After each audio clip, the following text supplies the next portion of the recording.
Hi friends, ఈరోజు నేను makhana snacks recipe చెప్తున్నాను. ముందుగా ప్యాన్ పెట్టుకొని 2 కప్స్ మకానా వేసుకొని బాగా రోస్ట్ చేసుకోవాలి. రోస్ట్ అయినాక ఒకసారి చెక్ చేసుకోవాలి. 1 స్పూన్ నువ్వులు వేసుకొని బాగా రోస్ట్ చేసుకొని తీసేయాలి. 1 కప్ బెల్లం వేసి కొన్ని వాటర్ వేసి పాకం పెట్టుకోవాలి. ఏంటి రాళ్ళు అనుకుంటున్నారా? బెల్లమే, కరిగిపోయిద్దండి. పాకం రెడీ అవుతుంది. బాగా కలిపి చేతులు నొప్పి పుడుతున్నాయండి. బెల్లం పాకం త్వరగా అవ్వదు. పాకం రెడీ అయ్యాక మకానా వేసేసుకోవాలి. బాగా కలుపుకోవాలి. బాగా కలుపుతూ ఉండాలండి పాకం పట్టే వరకు. తర్వాత కొన్ని నువ్వులు వేసుకొని బాగా కలుపుకోవాలి. కలుపుకున్న తర్వాత మకానా స్నాక్స్ అయితే రెడీ అయిపోయినాయి.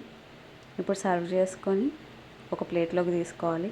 ఇప్పటివరకు చూసినా చేసిన మన మకానా స్నాక్స్ రెడీ. రండి తినేద్దాం.